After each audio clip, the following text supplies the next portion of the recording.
something else.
Yeah, Glenbard North. Glenbard North? Yeah.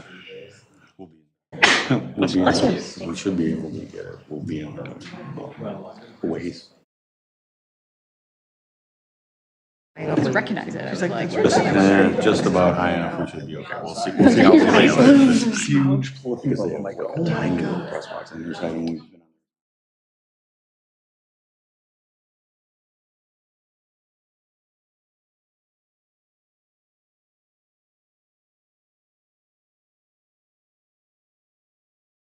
Which is awesome.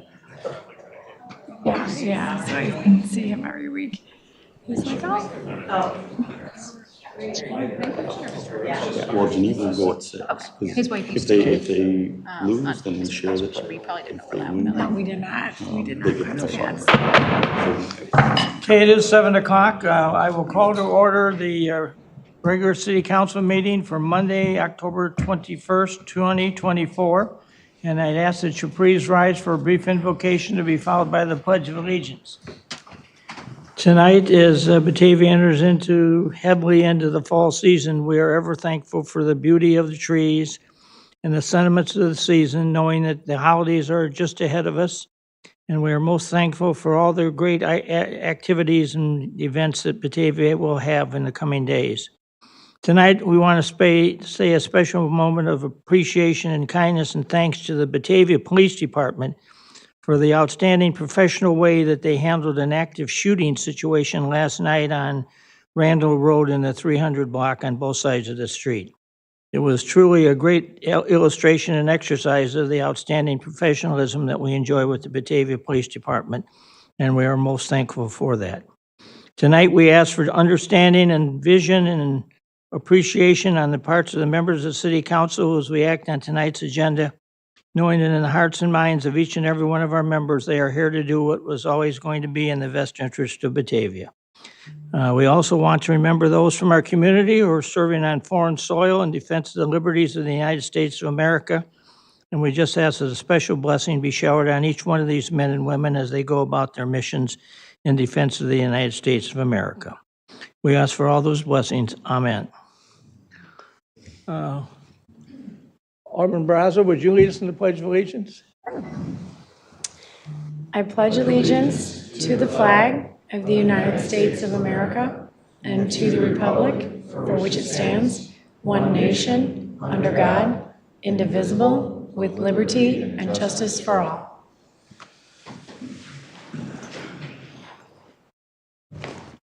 Ask the city clerk to please call the roll. Baraza. Here. Lancy. Here. Beck. Here. Pieper. Here. Malone. Here. Wolf. Here. Solfa. Here. Barron. Here. Lehman. Here. Ayazi. Here. Malay. Here. Ewer. Here. Saron. Here. Vogelsinger. Absent. We have 13 of 14 members of the council, so we obviously have the necessary quorum to conduct business. Item 4, reminder from the chair that if you're going to address us tonight, we ask that you come up and use the podium and speak into the mic, because this is being filmed and will be broadcast on BATV, and without people using the microphone, it was difficult for those watching to understand or hear what's going on. Moving to item number 5, items to be removed, added, or changed on tonight's agenda. Do we have anything? I guess not. All right, moving then to item number 6 is presentation of the consent agenda. Alderman Beck, do you have this, please? The consent agenda reads as follows. To accept and place on file the Committee of the Whole minutes for September 24th, 2024, the Plan Commission minutes from August 7th and September 18th and October 2nd, 2024, Historic Preservation Commission minutes from August 26th to 2024, the building reports for September of 2024, and the August financial reports. And for approval, the October 11th, 2024 payroll in the amount of $1,029,630.89, the accounts payable check register in the amount of $6,819,790.34, the City Council minutes from October 7th, 2024, and for approval, the 2025 meeting calendar. Resolution 2024-133-R, accepting a public utility easement at 1150 McKee Street. Resolution 2024-132-R, accepting a public utility easement at 1320 Hart Road. Resolution 2024-130-R, authorizing software license and services agreement. Resolution 2024-131-R, confirming appointment of director and alternate to the board of the Northern Illinois Municipal Power Agency.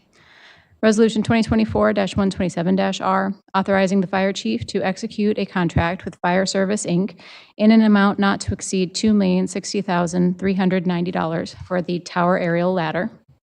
Resolution 2024-129-R, authorizing approval of a plat of easement for 550 North Randall Road. Ordinance 2024-64, the 2025 wages and salaries for non-collective bargaining employees. Approval of the COW executive session minutes for July 23rd, 2024 on contracts relating to the purchase, sale, or delivery of electricity, and July 30th, 2024 decision on the 3rd Ward Alderman appointment. Your Honor, I move we approve the consent agenda as read. Second. Move Alderman Beck, second by Alderman Solfa for the approval of the consent agenda as presented. Any discussion? Clerk, please call the roll. Beck. Aye. Pieper. Aye. Malone. Aye. Wolf. Solfa. Aye. Barron. Aye. Lehman. Aye. Ayazi. Aye. Malay. Aye. Ewer. Aye. Saron. Aye. Baraza. Aye. Lancy. Aye. 13 yes, no, 1 absent. Motion's approved for the consent agenda. Moving then to item number 7, matters from the public for items not on the agenda. Do we have anybody this evening? Not many to choose from. It doesn't look like it, so thank you. Moving then to item number 8, presentation on an update on the wastewater treatment plant rehabilitation project. Scott Trotter, I guess? Yes, sir. Of Trotter and Associates. Thank you, Mayor. I appreciate it. Ladies and gentlemen of the council, just a brief update on the progress we've made over the last month and what to look forward to in the coming months.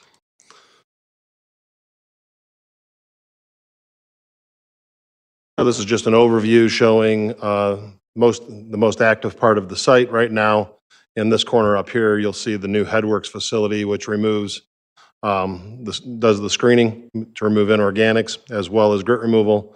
This is one of the primary clarifiers being installed, and this is a raw sewage pump station as well as a sludge pumping station being installed. Work done this week included the concrete channels in the upper slab being poured late last week. The UV equipment was delivered and most of it is installed. They're doing electrical work now. And primary clarifier 404 is the circular tank that you saw being constructed.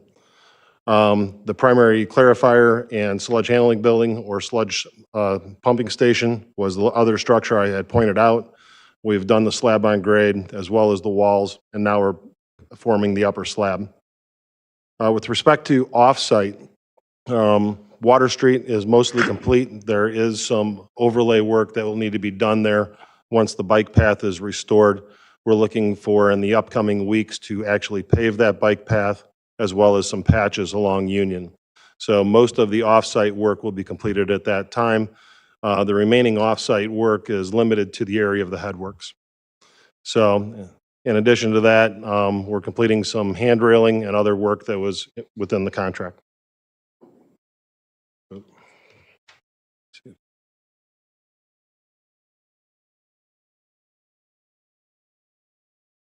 Couple project photos, just to give you an update on the off-site utilities. So this is looking at the bike path from our drone going north towards water. And what you're seeing there is the retaining wall on one side where the storm sewers were coming out of the buildings. And that's what has delayed this path to some extent, but the fencing is up and the walls are up. The gravel base has been put in place. This is at the south end of that path where it will crosses Penmarco. Other views of the bike path. At this time, you can see it's a better picture of the retaining wall. Just some handrail work being done for code enforcement or for safety issues needed to be raised. This is work that's being done at the screening and grit removal building, commonly called the headworks. That's another picture from the drone footage of the headworks itself.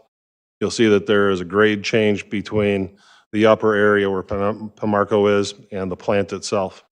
And that will be these retaining walls down here. A third picture.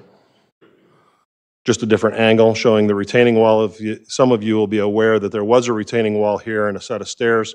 That's being replaced as part of this project because it was failing. Moving on to the primary clarifier control building, there's 3 wet wells here, one for scum, one for raw sewage that comes in along Long Island, and a third one for the plant drain. These are pictures of the clarifiers as they're being erected. Obviously, they are circular tanks. The solids are settled within these structures. Another picture of the progress and drone footage of the progress.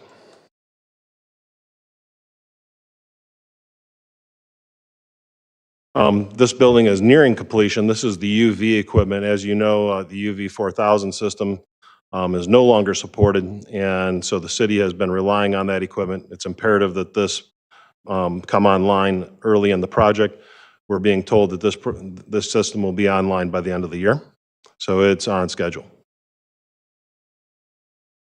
What the UV light does for you is the final step in the process and disinfects the wastewater before discharge to the river. And these are the bulbs that provide that disinfection. With respect to updated costs, there has been $25 million spent, a little over 50% of the overall project. The estimated progress by schedule is roughly 40%, but the contractor, we will finish the project on time. So we're very proud of where we are to date. Change orders to date, there are no change orders. Essentially, we're at a negative $11,000 and no time extensions.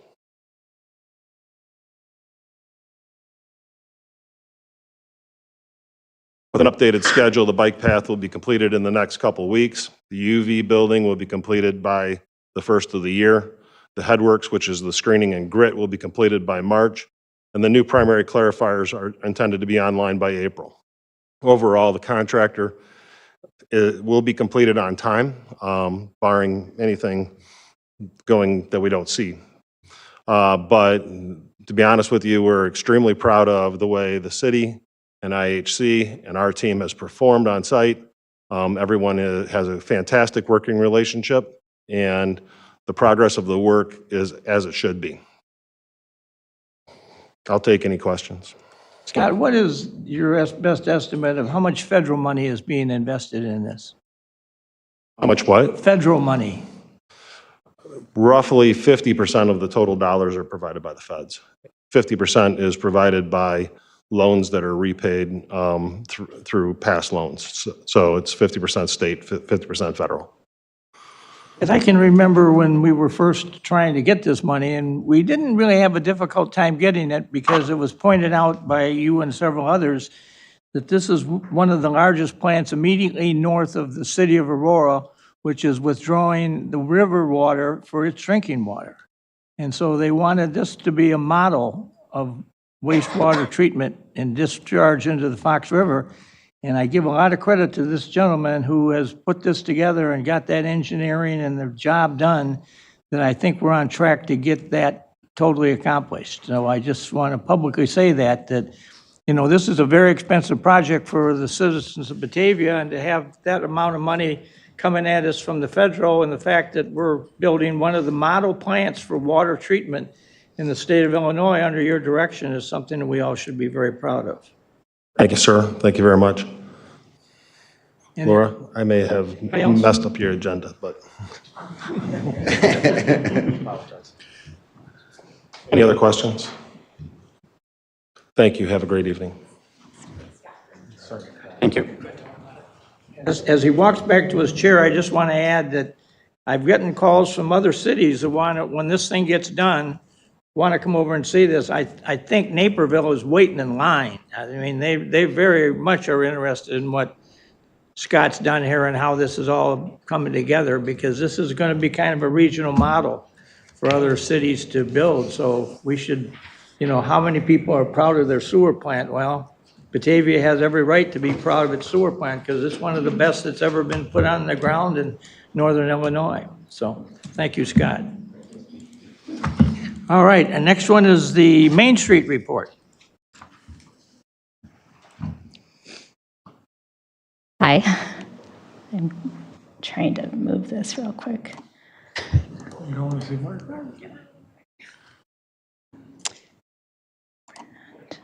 All right, thanks so much for having me tonight. Main Street's been busy as always with planning. We have Bat Fest coming up this weekend. So it'll be a busy day. It kicks off at 10 a.m. with a parade that starts right here off of at the corner of Island and Houston. And then there'll be activities at Peg Bond. We have added an additional reptile show that has continued to be something really popular. And it helps draw people across to the other side of Route 31. So that's at the Congregational Church. We'll have 2 full sessions of the reptile shows, which is always, we always have at least 50 people go to that. So it's a nice way to pull people to the other side of 31. Throughout the entire event, from 10 to 2, there'll be live bats and other critters at Sturdy Shelter Brewing. During 10 to noon, during trick-or-treating, Hearth and Hammer will have a balloon person and magician. New Moon Vegan will have a face painter, and they're decorating their entire shop as a Super Mario World. And then the Merc will have Joe and Doe coffee and donuts. So there'll just be a lot of reasons to come downtown and bring your family. And then we're also trying to promote after hours, Bat Fest after hours. So any of the downtown businesses can submit anything that they're doing in the evening. So I know for sure Grainology will be having a little party. And then on Sunday, Sturdy Shelter is having their homemade horror show. So just a lot going on this weekend to visit.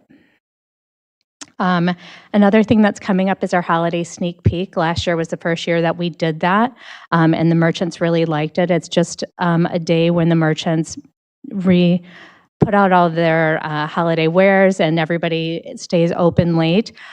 We've purchased a paid spot on the WGN daytime show to kind of increase our regional marketing. And something that we've heard year after year from the merchants is they would love to have a trolley help move people back and forth. So this year we were able to get a trolley, and it will look like that trolley in the lower left-hand corner. So we'll have 5 stops throughout downtown where people can just hop on and hop off and move around the city easily.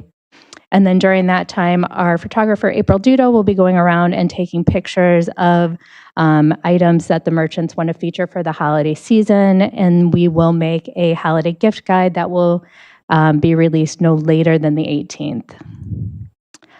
Then right after that, we have Winterfest Art Market, which is a partnership with Water Street Studios. That's where we have a bunch of different artisans in Water Street Studio in the dock, as well as live music at Kiss the Sky, and some food trucks in front of Hearth and Hammer, and a couple extra vendors in Hearth and Hammer. So that is the November 8th, 9th, and 10th at Water Street Studios. Then the indoor market moves to Grainology on November 2nd. That is 9 to 12, and that will continue for the entire season. We're already full for the season. We filled all 24 spots super easily. It's just going to be a really nice lineup of vendors this year, so be sure to stop by and check that out.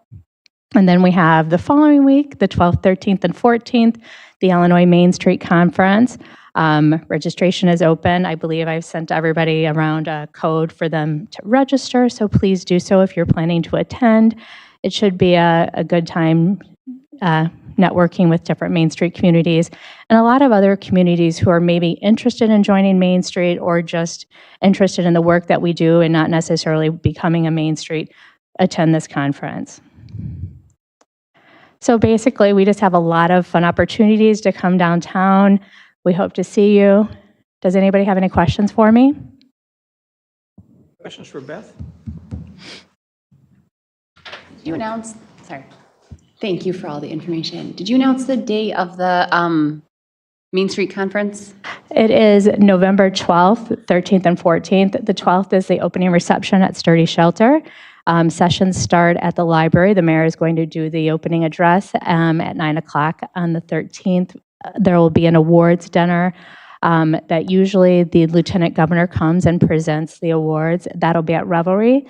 And then closing, there's a couple sessions on Thursday, as well as a project it's an organization called Better Block. They help to do temporary structures to kind of prove or test ideas. So we'll be doing a building project and placing some art pieces around downtown. Thank you. Yeah.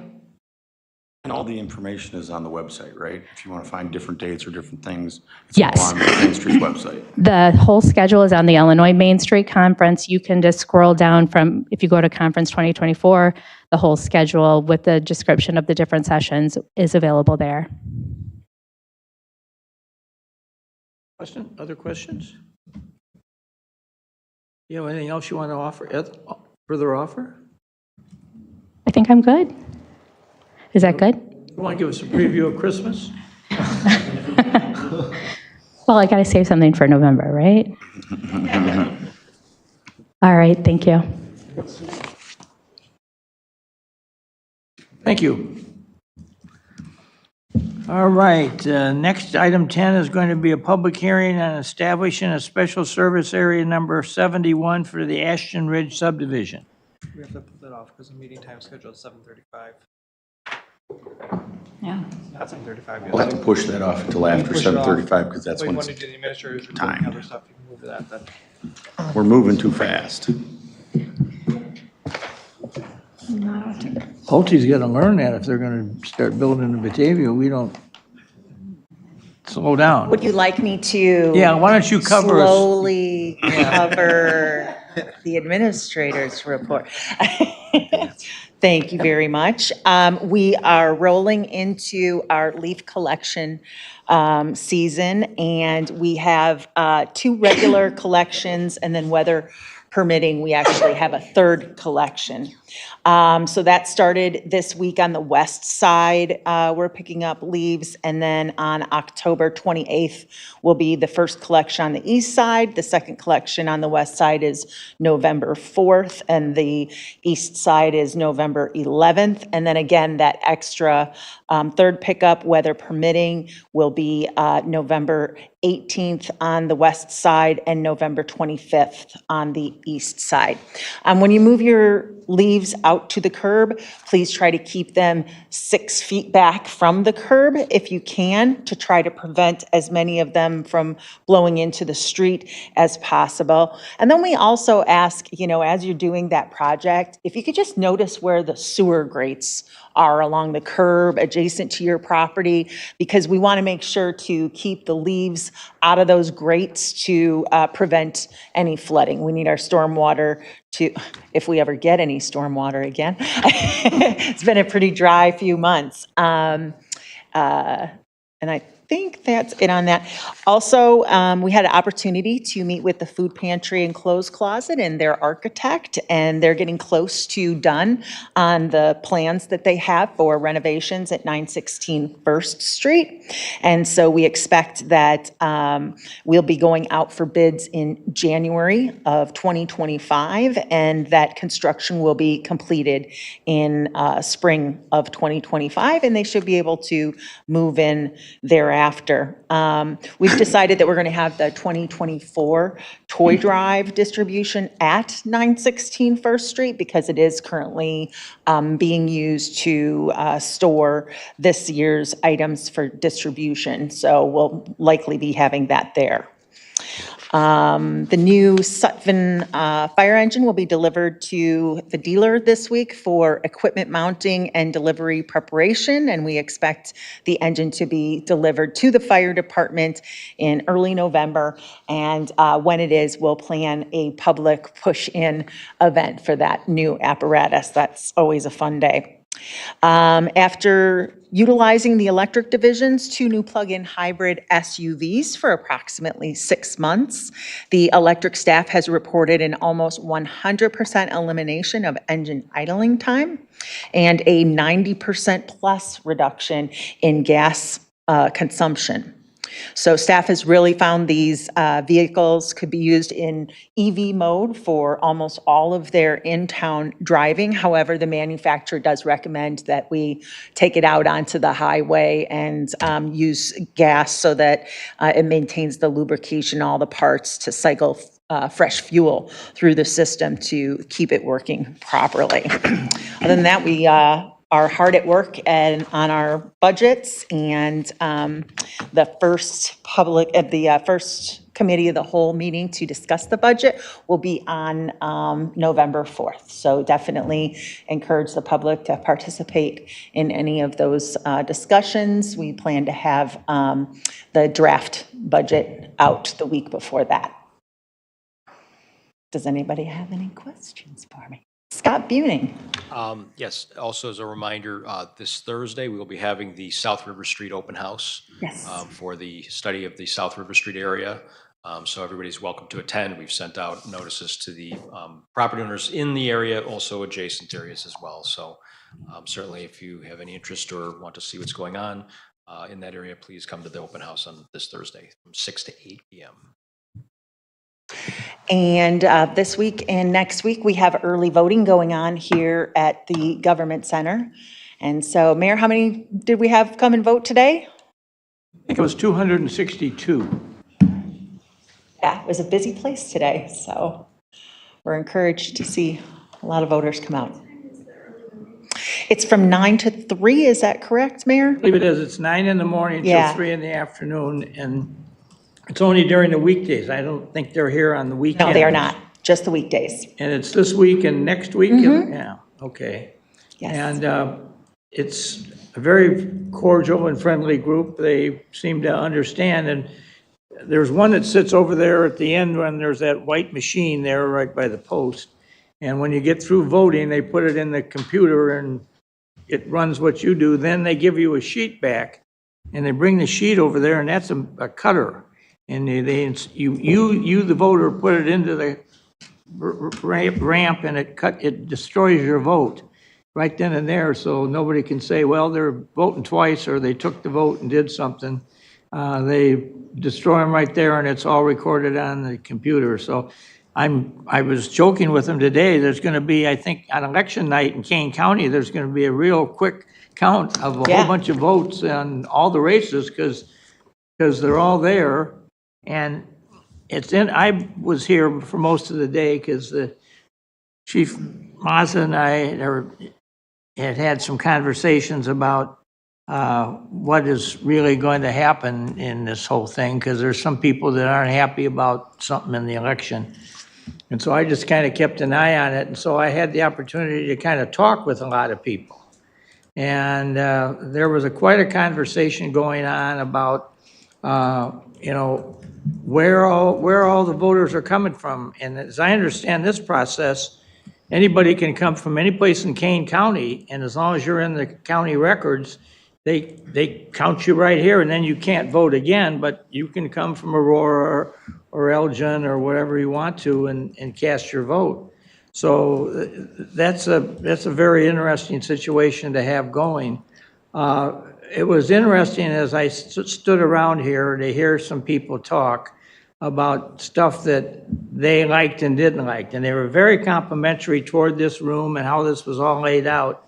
But the one thing that they were kind of mad about, I gathered, was it used to be in a general election, you could vote for one person. But now they want you to vote for you got to make a vote in every race, I think is what they indicated to me. Because there was a lot of them that said, well, we came in here because we only wanted to vote for one thing. And that was the President of the United States race. And they didn't know nothing about all these other names on the ballot and who they were and what they were all about and whatever, but they wanted to vote for the President of the United States. Now, they didn't get into it, fortunately, with me about whether they were voting for one or the other, but they were here to vote because they wanted to vote for the President of the United States. And so it was kind of unclear to me if they only voted for that one race. I assume the vote got counted. I don't know. I got to find that out tomorrow, and I'll report at the next meeting what they say. But that's a frequent question because they're wandering around out in the parking lot and whatever, and there's a lot of older folks coming, and they need to get in the handicap parking lot and whatever, and then they need help getting in. And of course, a lot of them want to come in that door, and they want them to come in that door.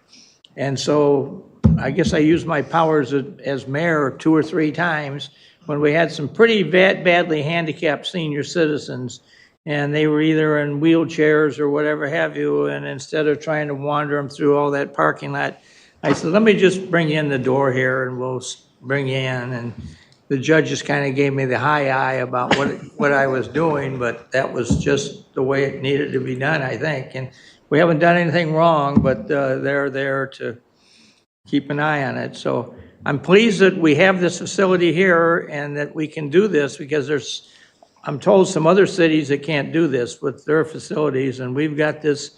And everybody was very complimentary, and I had talked to Jack Cunningham, the county clerk, a few weeks back, and he was extremely complimentary toward how Batavia had made this model voting center for this large number of people they anticipate will be voting. So we'll see how many show up tomorrow.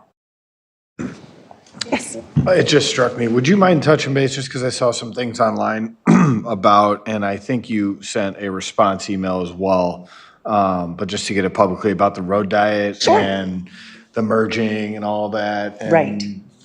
So some people, because they are very familiar with the way that the road merges north of us in Geneva, and that that road collapses the inner lane into the outer lane, so they're basically merging to the right.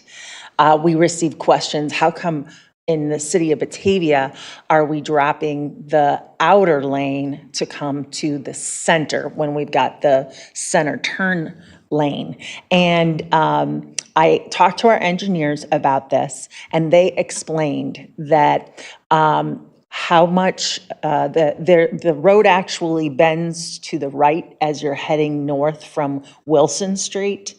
And so between that and the amount of room that they had at the edge of the road, it made it better for the outer lane to collapse to the inner lane, so to merge to the left. And that is based on the characteristics of the road at that point. That's what IDOT's regulations would dictate. It should be designed in that way. And since we know it took so long for us to get our permit in the first place, we tried not to ask IDOT for too many exceptions. And so we just went with the standard of what they would recommend for that. And that was to collapse left toward the center. And if I'm correct, we still have to do some striping and arrows and signage for that, so that will become more apparent once it's finished. Yes, I believe that all of the striping, on the road is done, but we still have signs to install, and Gary has. Yeah, Sunday, actually, they completed all the striping, but you are correct. The signage and the pavement markers are still to be finished. Yes. What were they out doing today? Because there was trucks right downtown here. Pavement markers. Reflective markers. Okay. At nighttime when you see those are going in? Yeah. I also noticed that they did crosswalks at each of the side streets. They were also doing those. Go ahead. No, I just want to point out, I happened to read that concerned letter about the arrows, and then I turned north from Houston, and the arrow brought me right there. It was perfect. Like if it went against it, it would be awkward. So exactly. Different scenarios require different things. Yeah, I've had several citizens tell me when I'm out and about that they were very skeptical about this whole idea when it was done. But now that it's been put into place and they've driven it, they think it's a very nice way to go, and Batavia's made it easier for them to do.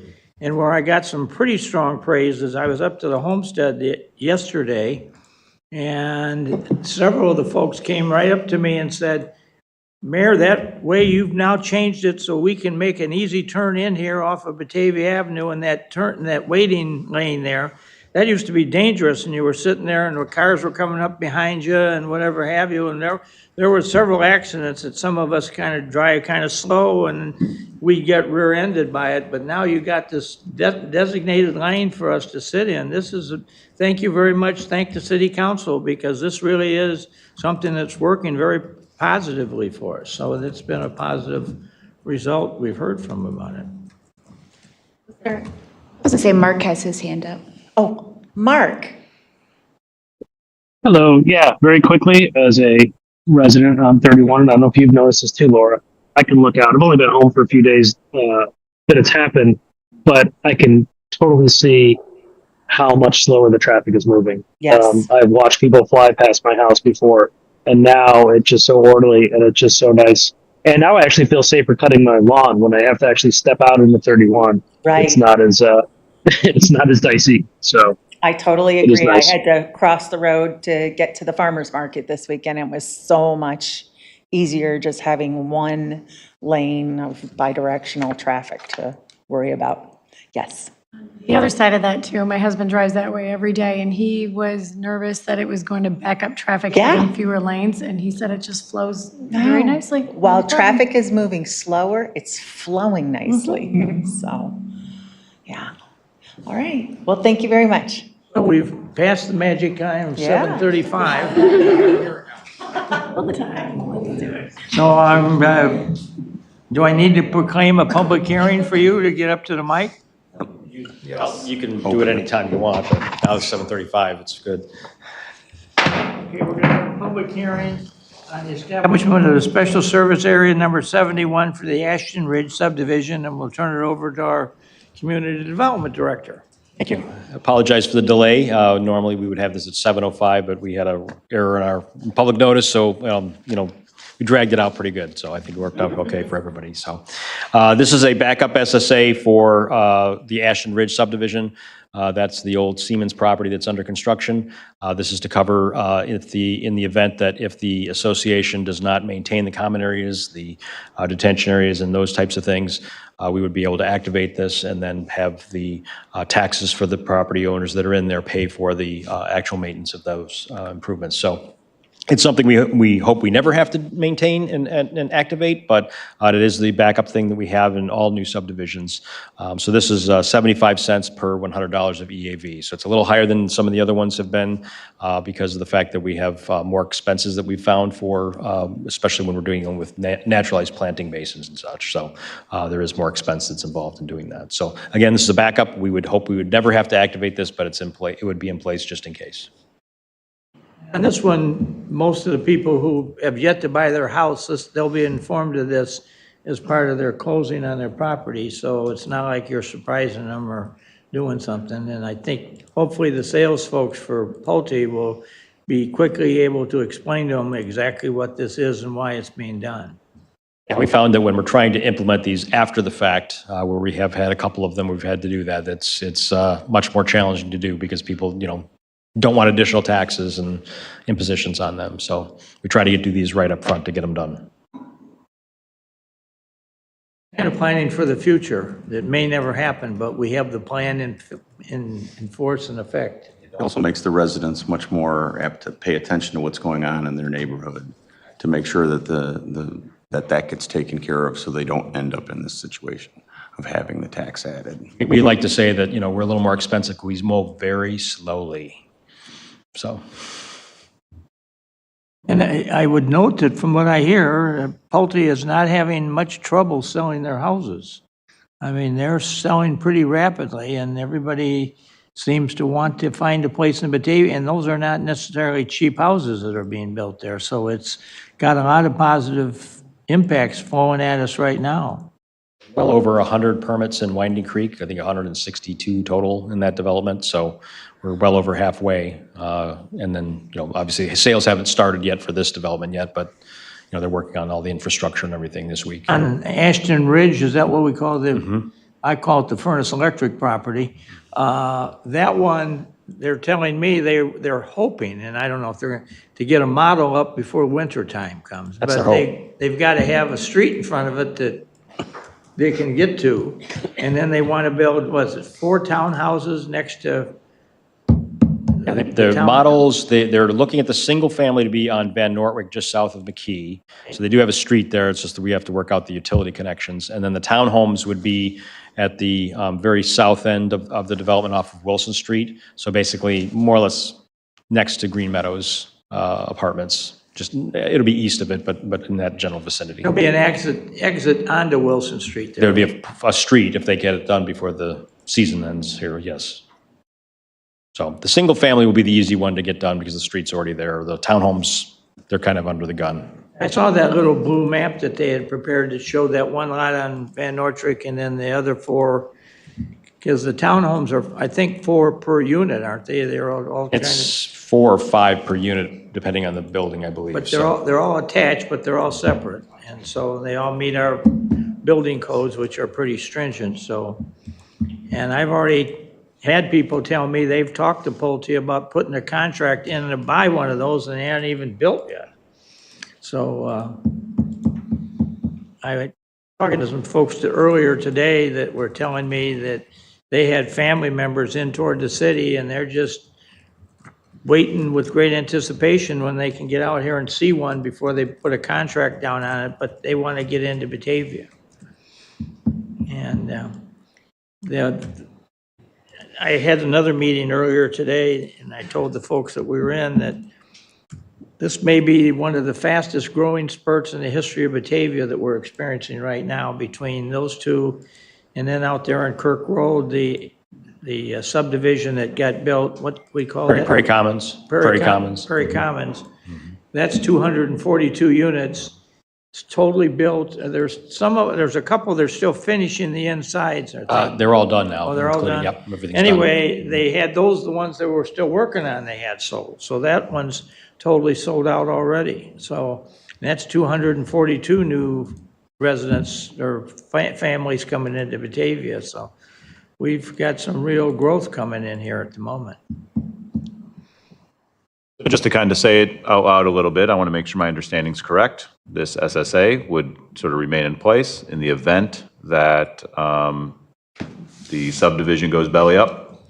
This is something we could then activate. So it would not, we wouldn't be collecting any money on this unless something happened and we needed to maintain sort of the drainage ditches, the other sort of stuff there. I just want to make sure I'm understanding this. Yeah, so let me clarify two things. So when you say subdivision goes belly up, there's two different connotations for that. So the development is in its current construction stage. So if you know, like it happened in the recession in the 2007, subdivisions went belly up and developers went away, we have a letter of credit that covers the public improvements to finish off roads, infrastructure, everything else in there.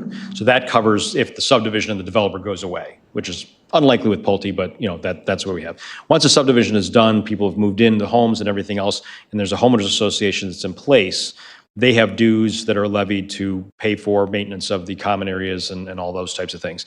If the association dissolves or decides, you know what, we're just not going to maintain it because we just don't want to, it's at that point we would then say, okay, if you don't do that, then we're going to activate the SSA and do the work, and then you guys will be paying for it through your property taxes with an additional tax through the SSA. Thank you, that helps for me and people at home. Goes for them. And we're very fortunate that we have a community development department that's looking out for us in the long run here, so. Any other questions? So do we need to have a motion to adjourn the public hearing, or? Close the hearing. Close the public hearing. Close the public We hearing? can close it, nobody's here to speak about Do it. we need a motion for that? No? Okay, I'll close the public hearing, and then we will move to item 11, which is ordinance 2024-063, establishing special service area 71 for the Ashton Ridge subdivision, SSA 71. I'll make that motion that we approve that. Second. Alderman Sofa for the approval of ordinance 2024-063 for the special service area 71 in Ashton Ridge. Any further discussion? Clerk, call the roll, please. Wolf. Aye. Solfa. Aye. Theron. Lehman. Ayazi. Aye. Malay. Aye. Ewer. Aye. Saron. Aye. Vogelsinger. Aye. Baraza. Lancy. Aye. Beck. Aye. Pieper. Malone. Aye. 14 yes, no, none absent. Motion's approved. Well, we've already handled item number 12, which is the administrator's report. Do we have other business? And 14, the mayor's report. I've talked a lot tonight, so you've got my report in broken pieces throughout the meeting. But a lot to talk about, and it's all pretty good stuff. As I began the meeting in my prayer, we had a very interesting situation happen last night on the police department. And somebody fired a gun off out in the Randall Road corridor, and our guys responded and they called for help.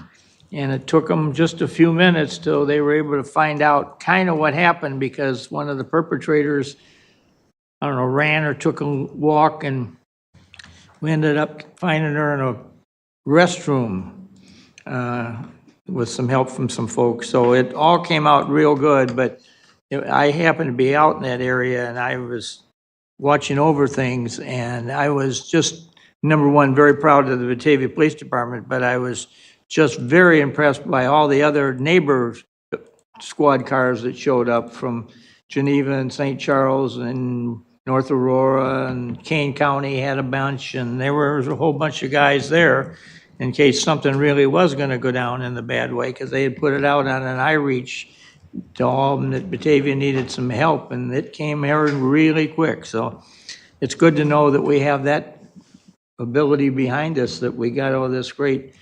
And as most of you know, the fire department sent down to Florida. We were part of a Kane County convoy of fire apparatus and support to go down to deal with the hurricane. And the guys got down there and they were there, is the chief here? 24 hours. 72 hours. They were there and we were told, well, we don't really need you anymore, guys. Thanks for coming, but goodbye. And so they packed it up and came back home, and so we were supposed to be there for 2 weeks, but I guess the hurricane did a lot of raining and wind blowing, but it didn't do anything that caused any building collapses or whatever that they needed to search wreckage or pump water or anything else. So we went and we came back. But I'm proud to say we went and did our thing, and knowing that if goodness knows something like terrible happened in our area, that we'd get that same kind of response from other states and other areas. So it's good to know that we have that kind of working for us too. All right, it's 10 minutes to 8, and I entertain a motion for adjournment.